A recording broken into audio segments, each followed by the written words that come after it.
제가 고민을 많이 했는데요. 이 시간에 하기에는 좀 부적절한 것 같긴 한데 이 이야기로 좀 시작을 해야 되겠습니다. 짜장면에 대한 이야기를 좀 해야 되겠습니다. 네.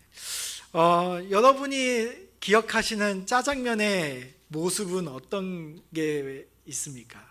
혹시 오른쪽에 있는 짜장면이 익숙하십니까? 왼쪽에 있는 짜장면이 익숙하십니까?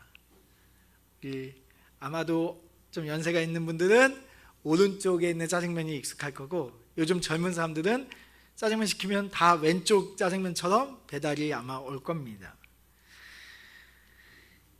옛날에는 짜장면 위에 오이채를 이렇게 듬뿍 올려서 줬습니다. 그러다가 이 짜장면이라는 음식이 예전에는 뭐 졸업식 날 이렇게 한번 가는 이렇게 뭔가 패밀리 레스토랑 같은 곳이었거든요. 그러다 보니까 이제 거기 위에 고명을 올려서 예쁘게 이렇게 담아서 이렇게 완성된 이렇게 요리처럼 나왔습니다. 그러다가 시간이 지나서 이제 이 짜장면이 이제 철가방에 실려서 배달 다니기 시작하면서 오이를 올렸더니 물이 너무 많이 생기는 거예요. 그래서 그때부터 이제 그 오이를 빼기 시작했습니다. 그리고 이제 초록색 완두콩도 올리다가 그것도 빠지기 시작했습니다.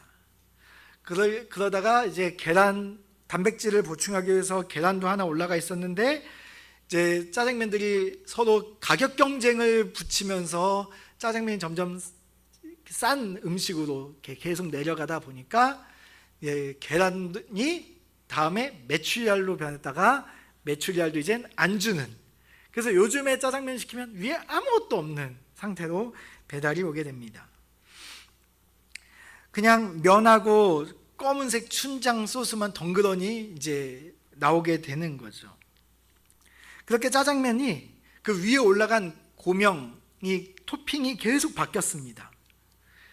자, 시간이 흘러서 우리가 이 고명이 빠진 짜장면을 보면서 이건 짜장면이 아니야! 라고 우리가 서운한 마음에 말은 할 수 있지만, 아무리 그래도 위에 아무것도 안 올려 있어도 저 짜장면은 짜장면이 맞습니다.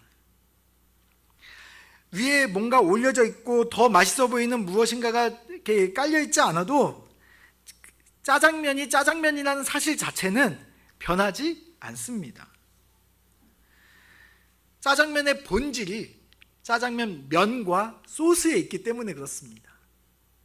그 위에 메추리알이 올라가든 계란이 올라가든 그 본질은 변하지 않는 거죠. 여러분, 교회의 본질은 무엇입니까? 짜장면의 본질은 면과 춘장 소스라면 교회의 본질은 무엇입니까? 절대 바뀌지 말아야 되고 그 어떤 타협도 있을 수 없고 우리가 반드시 가지고 있어야 될 교회의 본질은 무엇입니까? 그것은 바로 예수님의 복음입니다. 이것이 교회의 본질입니다.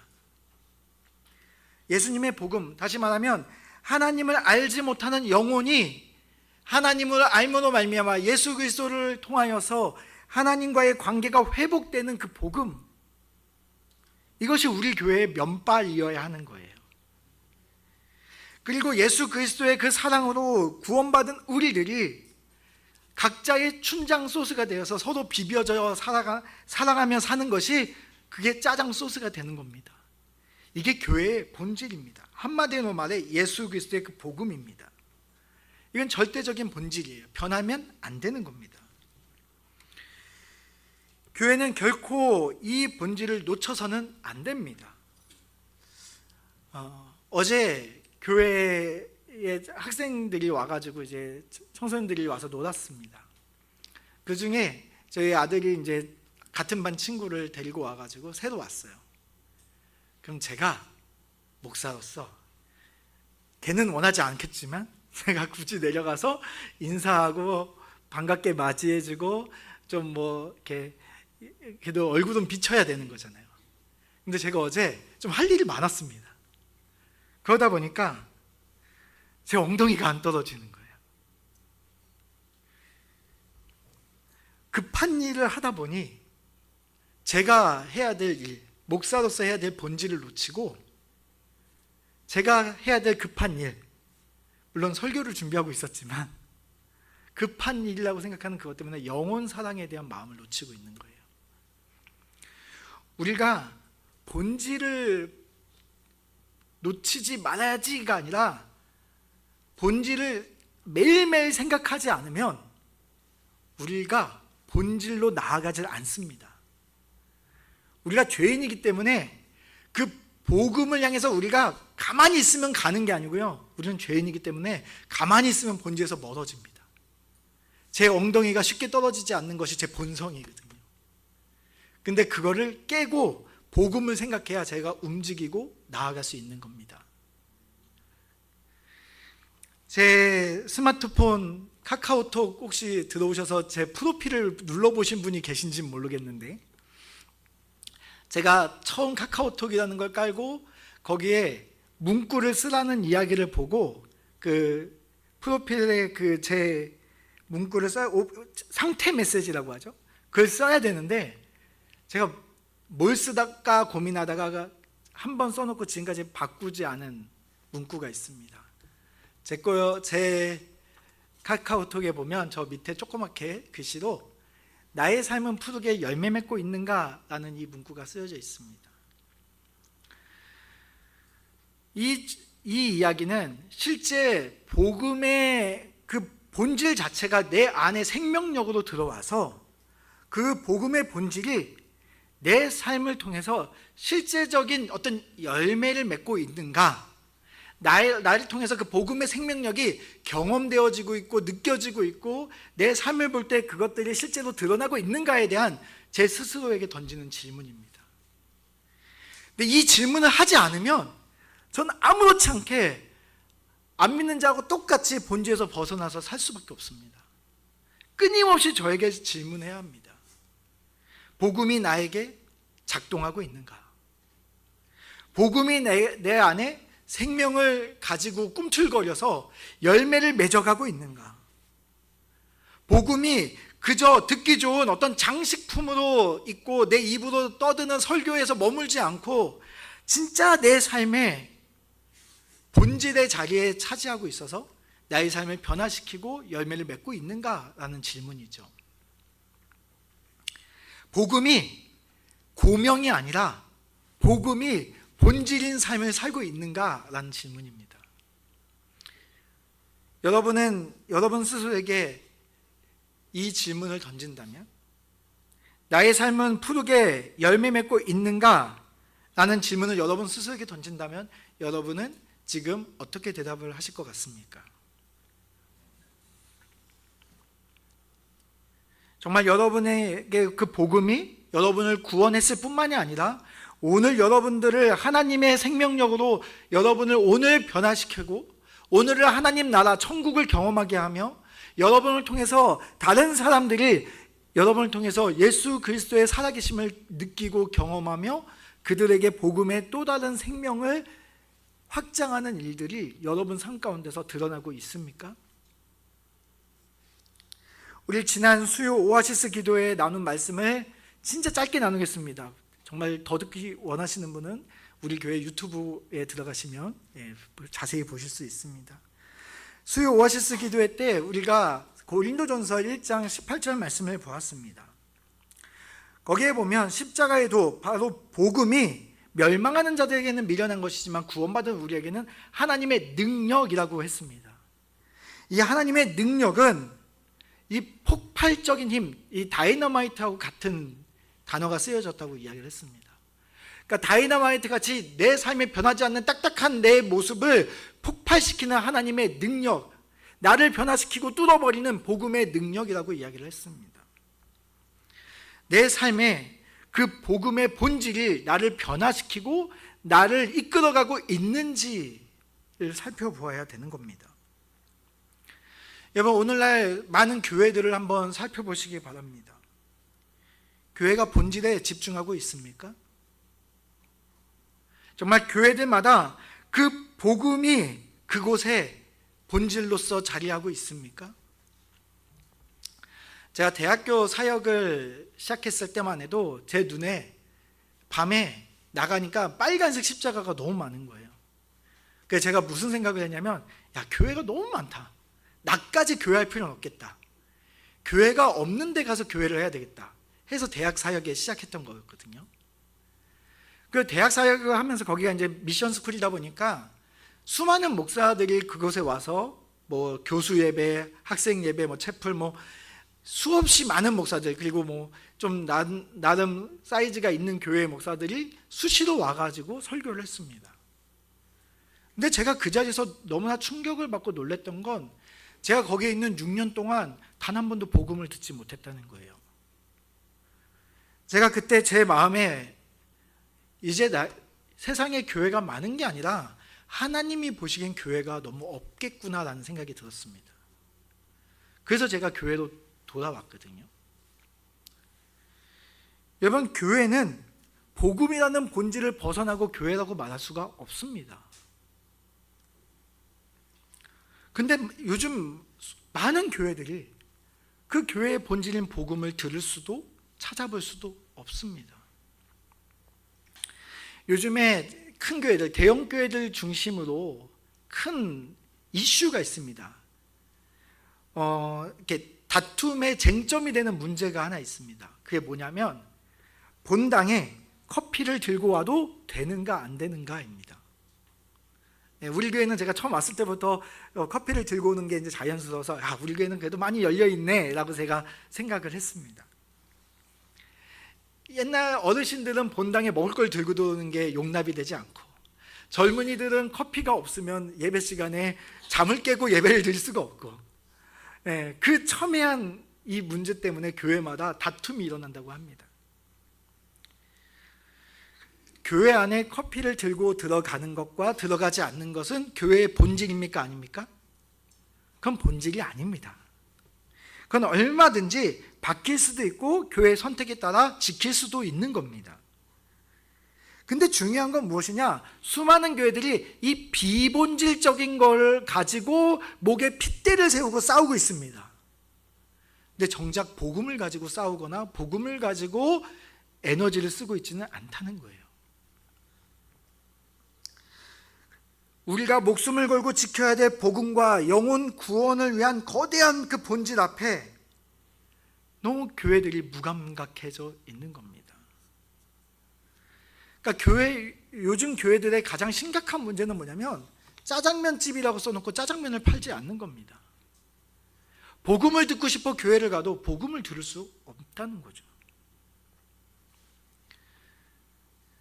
교회는 건물은 큰 건물들 잘 지어놓고 내부도 으리으리하게 막 번쩍번쩍한 조명과 LED로 막 쫙 해놓고 다양한 프로그램과 세상에서 불법한 화려한 시스템을 가져와서 접목시키고 있습니다. 물론 그게 복음을 본질을 전하기 위해서 필요한 거라면 그런 노력을 해야 되겠죠. 그러나 그렇게 으리으리하게 준비해 놓고 정작 거길 가도 복음을 들을 수 없다는 게 문제입니다. 교회에 가도 십자가 은혜 앞에 가슴을 치고 무릎 꿇고 회개하는 그러한 눈물이 이제는 보이지 않습니다. 내 삶을 뒤집어 놓는 그 복음의 능력을 경험할 수 없습니다. 내 공동체 안에서, 내 주변에 있는 성도들 중에서, 내 가족 중에서, 내 삶 속에서 복음의 능력이 나를 변화시키는 놀라운 능력이라고 우리가 이야기하지만 실제로 그런 일들을 보기란 쉽지 않게 되었습니다. 이토록 비본질적인 것에 집착해버리는 교회, 그러다 보니 본질을 잃어버린 교회, 그 교회에 대해서 오늘 말씀은 예수님께서 2000년 전이 아니라 오늘 우리들에게도 동일하게 하시는 듯한 목소리가 들리고 있습니다. 우리 다 함께 마가복음 7장 1절 말씀 함께 읽어보겠습니다. 같이 읽을까요? 시작.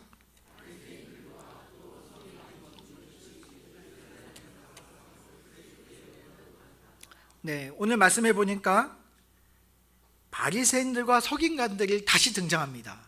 이제 오랜만에 만나니까 반갑죠? 근데 중요한 건 뭐냐? 이들은 우리가 그동안 봤던 사람들과 같은 사람이 아니라는 거예요.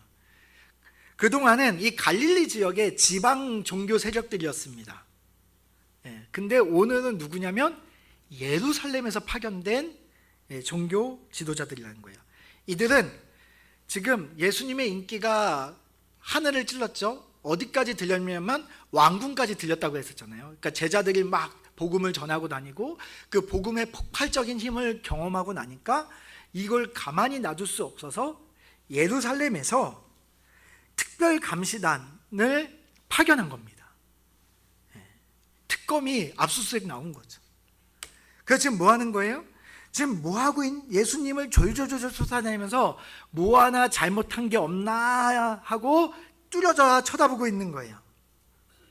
근데 그들 눈에 제대로 하나 걸린 게 있습니다. 아주 큰 건수가 하나 걸렸어요. 뭐냐면 제자들이 밥 먹기 전에 손을 씻지 않았다는 겁니다.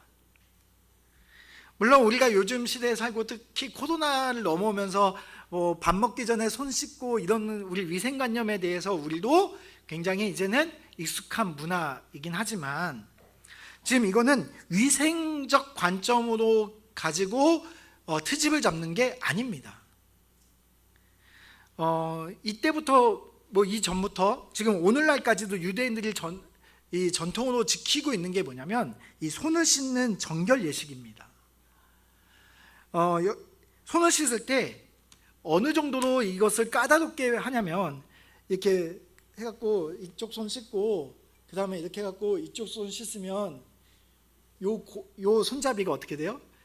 이 오염된 상태로 손 씻고 다시 오염되면 씻은 손이 다시 오염돼서 부정함이 남아있다고 생각해서 손잡이가 몇 개예요? 자세히 보시면 손잡이가 2개입니다. 이 나툴라라는 이 양동이가 손잡이가 2개입니다. 그래서 이렇게 하나, 그 다음에 반대로 이렇게 손잡고 이렇게 하는 거예요.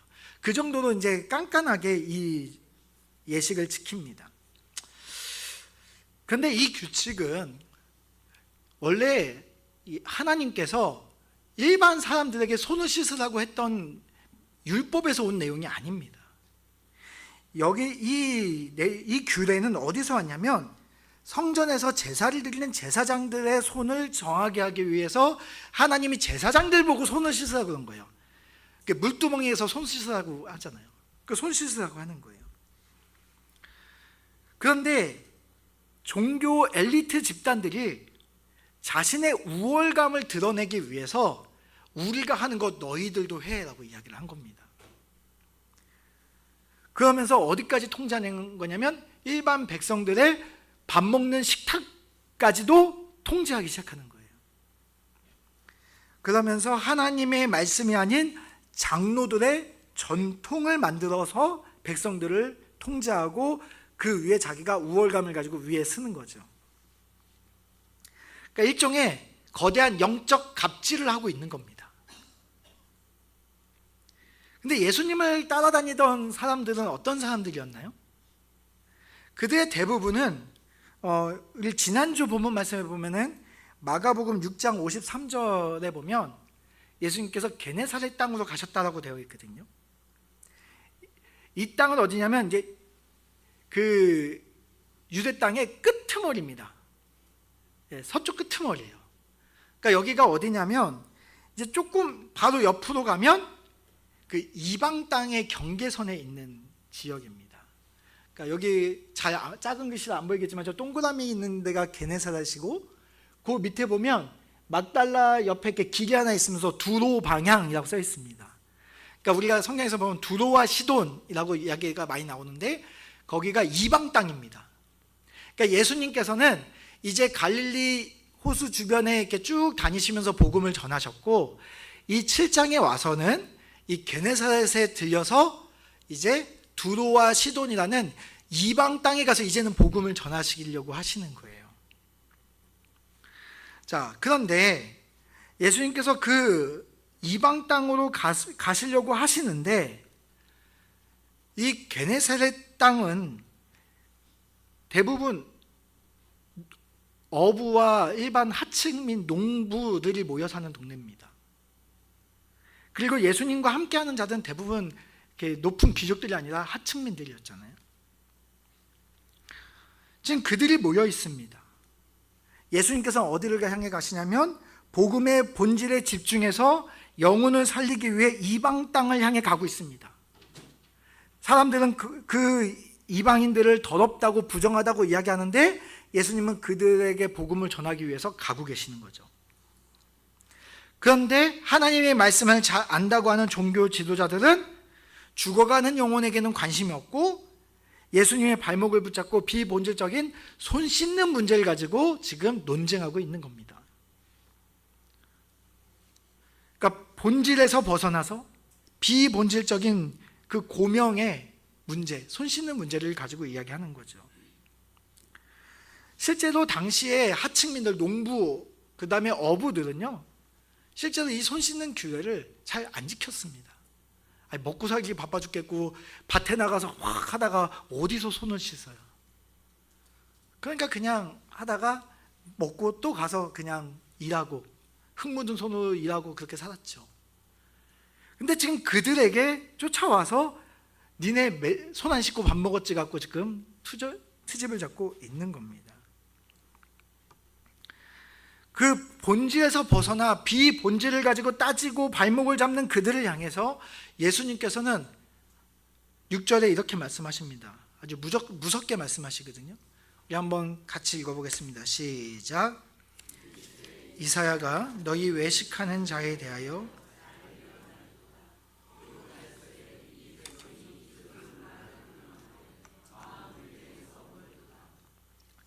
예수님께서 그들을 향해서 뭐라고 하면 너희 외식하는 자여 라고 이야기합니다. 다시 말하면 너희들 위선자야 라고 이야기하는 거예요. 여기 그 외식하는 자라는 표현은 당시에 그 연극 무대 위에서 가면을 쓰고 연극하는 그 무대 위의 배우들에게 하는 이야기였습니다. 그러니까 가면을 쓰고 겉과 속이 완전히 다른 삶을 살고 있는 사람들을 가르쳐서 외식하는 자라고 이야기를 한 거죠. 예수님께서는 그들이 겉으로는 아주 거룩해 보이고 종교적인 어떤 영적인 것으로는 아주 뛰어난 것처럼 겉모습은 잘 만들었지만 그들의 내면은 어떻다는 거예요? 그들의 내면은 하나님과 전혀 상관없는 삶을 살고 있다는 겁니다. 그래서 예수님께서는 그들의 가면을 벗기는 한 가지의 예를 들어서 설명하십니다. 11절 말씀인데요. 우리 11절 말씀도 같이 읽어보겠습니다. 시작.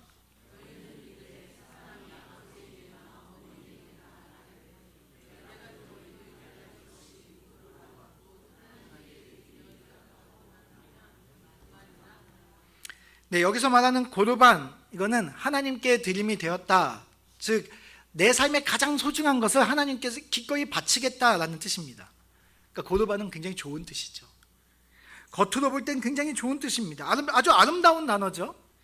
근데 이들은 이것을 악용했습니다. 어떻게 했냐? 부모가 나이 들고 병들고 경제적인 여유가 없고 힘든 부모가 자녀에게 찾아와서 야 내가 지금 약 사여 먹을 돈이 없다. 야 쌀 살 돈이 없다. 야 좀 나 좀 도와다오 라고 이야기하면 어머니 어떡해요. 아버지 어떡해요. 제가 돈이 있는데 이 돈은 고르반 하나님께 드리려고 빼놓은 거예요. 이렇게 이야기하는 거예요. 그러니까 하나님께 드린다고 그러니까 이제 부모가 할 말 없이 돌아가는 거죠. 그리고 나서 이들은 진짜로 이거를 하나님께 바쳤냐? 그렇지도 않았습니다. 주머니에 넣고 다니면서 자기 마음대로 쓰면서 내가 이거 언젠가는 하나님께 드리는 거야. 그러면서 그때마다 내가 밥을 먹는 건 하나님의 일이야. 아무렇지 않게 타협하며 그 돈을 쓰고 다녔던 거죠. 그들은 하나님을 사랑하는 것처럼 고르반을 외쳤지만 실제로 그들은 하나님이 아닌 돈을 사랑한 겁니다. 그들은 심지어 부모보다도 돈을 사랑했고 그들은 심지어 하나님보다도 돈을 사랑한 겁니다. 부모에게 공경하라, 이거는 십계명에서도 아주 중요하게 하나님께서 하신 말씀입니다. 그런데 부모님을 소중히 여기고 잘 모시라는 이 중요한 계명을 지키지 않으면서 그들은 뭘 중요하게 여기고 있는 거예요? 자신들이 만들어낸 그 전통을 지키는, 장로들의 전통은 지키고 있는 거예요. 손 씻고 밥 먹기, 이거는 지키면서 부모님께 효도하기는 지키지 않는다는 거죠. 그들의 그 위선적인 모습을 예수님께서 드러내고 계시는 겁니다. 그래서 예수님께서는 8절에 그들에게 이렇게 이야기하죠. 너희가 하나님의 계명은 버리고 사람의 전통은 지키느니라. 정작 지켜야 될 본질은 버리고 그들이 비본질이라고 생각하는 하나님의 전통에는 집중해서 살아가는 것, 그들의 모습을 보여주고 계시는 것입니다. 오늘 말씀은 그 2000년 전에 여기 있는 그 바리새인과 서기관들에게 해당하는 이야기이기도 하지만 바로 오늘 우리들에게 질문해 보아야 될 아주 중요한 말씀이기도 합니다. 나는 정말 그 복음의 본질을 붙잡고 살아가고 있습니까? 그렇다면 우리가 어떻게 해야 이 복음의 본질을 붙잡고 비본질적인 것을 구분해내고 살아갈 수 있을까요? 이것에 대해서 17세기 독일 신학자인 멜레니우스가 아주 중요한 해답을 이야기를 했습니다. 한번 같이 읽어볼까요? 시작.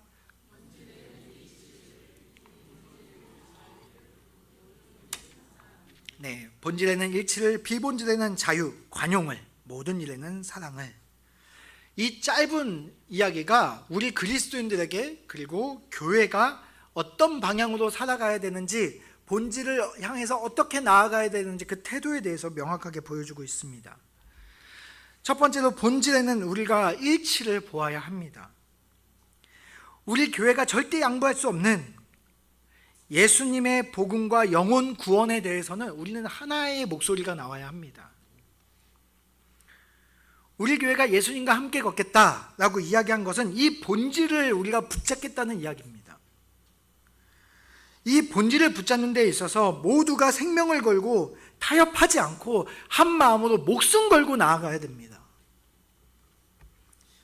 우리 모든 성도가, 우리 교회가 이 본질에 일치하기를 바라는 마음으로 정말 모든 걸 걸어야 합니다. 두 번째, 비본질에는 자유, 관용을 베풀 수 있어야 한다고 말을 합니다.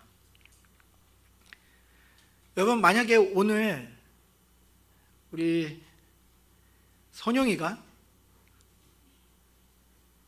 무슨 바람이 들었는지 핑크색 머리로 염색을 하고 교회를 왔습니다. 그 옆에 하민이가 선영이의 머리를 보고 자극을 받아 다음 주에 하늘색 머리로 염색하고 왔습니다. 그 옆에 우리 일건이가 노란색 머리를 하고 앉아 있습니다. 신호등도 아니고 저기 세 명이 이렇게 앉아 있어요. 오늘 예배에 그렇게 하고 나왔을 때 과연 이 셋 아이들은 교회에서 어른들에게 무슨 말을 들을까요? 야, 니네 신호등이냐? 막 이러면서. 근데 우리가, 물론 우리 교회 안에 사랑스러운 아이들이니까 우리가 어떤 부분에서는 용납할 수 있지만, 어떤 외부에서 어떤 분이 그런 우리가 잘 납득할 수 없는 어떤 모습으로 여기 교회에 앉아 있거나, 온몸에 커다란 문신을 하고 있는 어떤 분이 교회에 방문한다거나, 몸에서 술 냄새나 아니면은 뭔가 씻지 않은 더러운 냄새를 풍기는 어떤 사람이 들어온다거나, 만약에 그럴 때 우리가 그들을 관용으로 품어줄 수 있냐는 겁니다. 본질인 복음이 전해지기 위해서 비본질을 눈 감고 그들을 품을 수 있냐는 거예요. 머리 색깔뿐만이 아닙니다. 우리가 예배 찬양 선곡들 어떻습니까? 시대에 따라서 이게 막 변하잖아요. 그럼 어떻게 되죠? 아마 우리 오영김 사님 머리 빠지실 겁니다. 나이 든 사람들한테 맞추기도, 젊은 사람에게도 맞추기도, 이걸 다 조율하려니 찬양을 한 3시간 불러도 모자랄 것 같고 막 그러실 거예요. 우리가 찬양 곡을 선곡할 때 우리가 그 선곡에서도 이 변화라는 것도 있고 시대와 문화라는 게 있고 분위기라는 게 있습니다. 근데 거기에 맞춰서 우리가 과연 이게 본질이 아니기 때문에 어떤 마음으로 이것들을 받아들이고 있냐는 겁니다.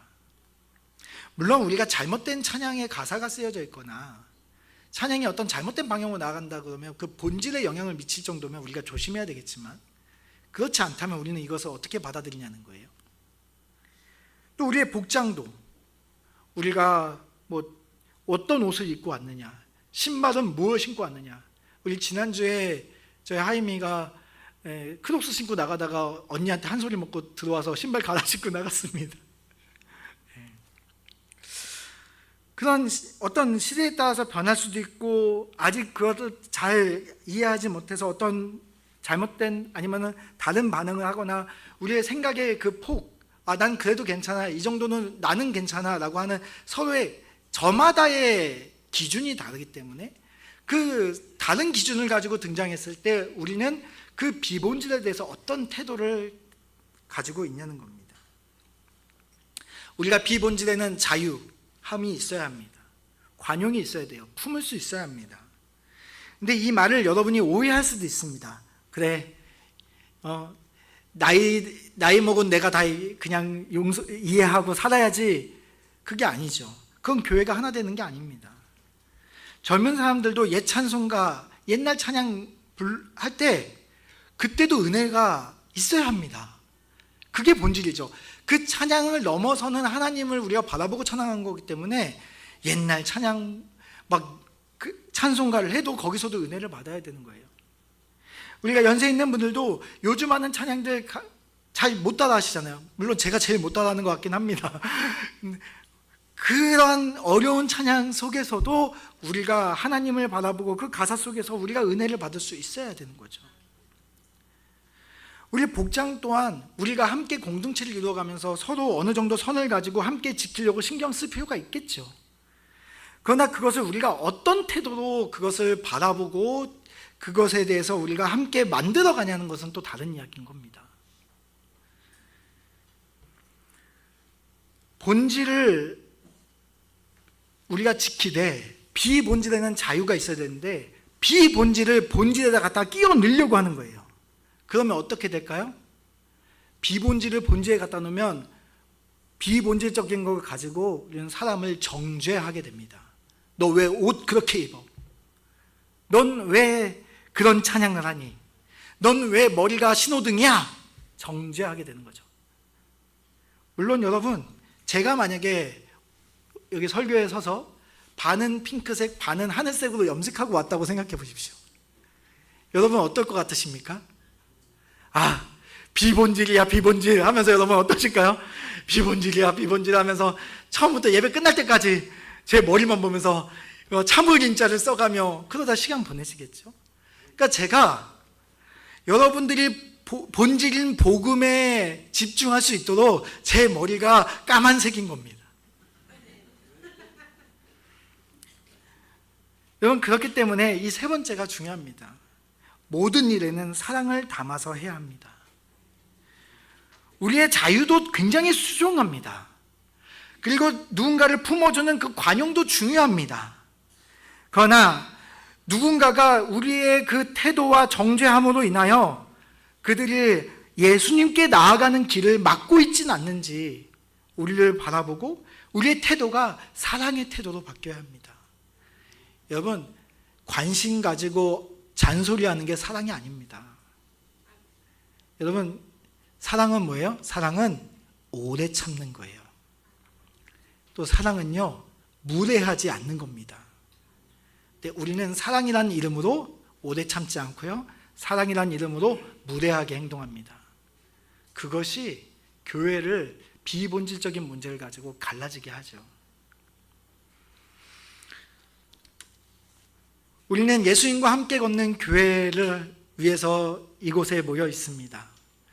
만약에 우리가 적당히 여기서 타협하고 적당한 본질을 흉내내며 우리가 비본질적인 것만 잘 갖추고 그럴듯한 교회, 또 하나 십자가 걸려있는 또 하나의 교회를 여기에 세울 거라면 그러면 전 여기 있을 이유가 없습니다. 전 다시 대학교 사역으로 들어가든지 다른 특수사역으로 들어가야 됩니다. 제가 여기 있는 이유, 또 여러분이 여기 있는 이유는 우리 모두가 본질을 붙잡고 하나님이 기뻐하는 교회를 세우기 위해서입니다. 우리 모두는 그러한 우리 대전성서 침례교회를 만들기 위해서 이곳에 있습니다. 예수님께서는 지금 세상 사람들이 말하는 부정하다, 더럽다고 말하는 이방인들을 위해서 두로와 시돈 땅으로 가고 계십니다. 우리가 예수님과 함께 걷는데 우리는 예수님과 함께 그곳을 향해 가고 있습니까? 세상이 정죄하는 그 사람들, 세상이 죄인이라고 말하는 그 사람들, 세상이 포기한 그 사람들을 향해서 우리가 나아가고 있습니까?